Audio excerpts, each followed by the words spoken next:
నరేంద్ర మోడీ సరికొత్త రికార్డు సృష్టించారు. ఎలాంటి విరామం లేకుండా దేశాన్ని అత్యధిక కాలం పరిపాలించిన ప్రధానిగా ఇందిరాగాంధీ పేరుతో ఉన్న రికార్డుని మోడీ అధిగమించారు. జూలై 25వ తేదీ ఆయన ప్రధాని పదవిని చేపట్టిన 4708 రోజులు పూర్తి చేసుకున్నారు. దీంతో దేశానికి ఏకబిగిన ఎక్కువ కాలం ప్రధానిగా పనిచేసిన రెండో వ్యక్తిగా నిలిచారు. దివంగత ఇందిరాగాంధీ 1966 జనవరి 24 నుంచి 1977 మార్చి 24 వరకు 4077 రోజులు ప్రధానిగా ఉన్నారు. అయితే దేశ మొదటి ప్రధాని జవహర్లాల్ నెహ్రూ మొదట ఆ రికార్డు సాధించిన విషయం తెలిసిందే. 2014 మే 26న నరేంద్ర మోడీ తొలిసారి ప్రధానిగా బాధ్యతలు చేపట్టారు. అనంతరం జరిగిన 2 లోక్సభ ఎన్నికల్లోనూ ఆయన బీజేపీని అధికారంలోకి తీసుకొచ్చారు.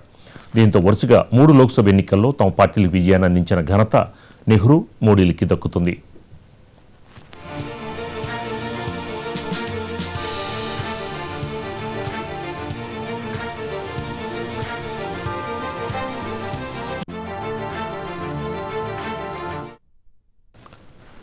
అదేవిధంగా స్వాతంత్ర్యం తర్వాత జన్మించి అత్యధిక కాలం ప్రధానిగా పనిచేసిన కాంగ్రెసేతర వ్యక్తిగా మోడీ రికార్డు సృష్టించారు. లోక్సభలో 2 సార్లు పూర్తిస్థాయి మెజార్టీతో అధికారంలోకి వచ్చిన కాంగ్రెసేతర పార్టీ నేతగా కూడా ఆయన చరిత్రలోకి ఎక్కారు. ఇందిరాగాంధీ తర్వాత అత్యధిక మెజార్టీతో అధికారం చేపట్టిన ప్రధానిగా నిలిచారు. ఇక ముఖ్యమంత్రిగా, ప్రధానమంత్రిగా దీర్ఘకాలం కొనసాగిన ఖ్యాతి మోడీకే చెందుతుంది. 2001 అక్టోబర్ 7న గుజరాత్ ముఖ్యమంత్రి అయిన మోడీ 2014లో ప్రధాని అయ్యే వరకు ఆ పదవిలో కొనసాగుతూ వచ్చారు. అప్పటి నుంచి ప్రధానిగా బాధ్యతలు నిర్వర్తిస్తున్నారు.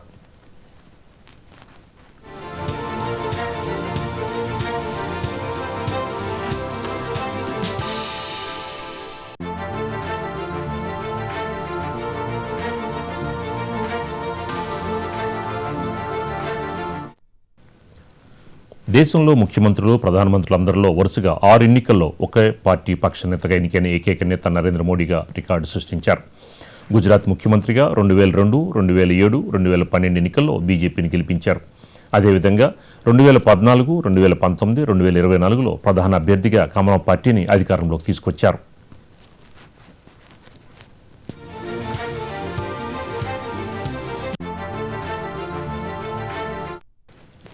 1950లో మోడీ జన్మించారు. హీరాబెన్, దామోదర్ దాస్ మోడీ దంపతులకి ఆయన 3వ సంతానం. విద్యార్థి దశలోనే ఆర్ఎస్ఎస్లో చేరి స్వయం సేవక్గా పనిచేశారు. ఆ సమయంలోనే రాజకీయాల పట్ల ఆకర్షితులయ్యారు. అతి కొద్ది కాలంలోనే బీజేపీ అగ్రనాయకత్వం దృష్టిని ఆకర్షించారు. మోడీని ఎల్కే అద్వానీ ప్రోత్సహించారు. 1990లో అద్వానీ రథయాత్రలో మోడీ పాల్గొన్నారు.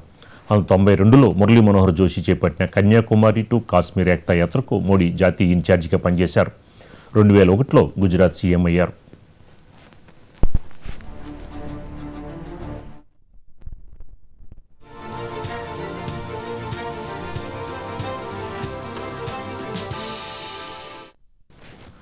గోద్రా అల్లర్ల సమయంలో మోడీ తీరుపై తీవ్ర విమర్శలు వచ్చాయి. సీఎం పదవికి రాజీనామా చేయాలని డిమాండ్లు ఎన్డీఏ మిత్రపక్షాల నుంచి సైతం వచ్చాయి. అయినప్పటికీ 2014 మేలో భారత ప్రధానిగా బాధ్యతలు చేపట్టే వరకు గుజరాత్ సీఎంగా పనిచేశారు. తన హయాంలో వరుసగా 3 సార్లు అసెంబ్లీ ఎన్నికల్లో పార్టీని మోడీ గెలిపించారు.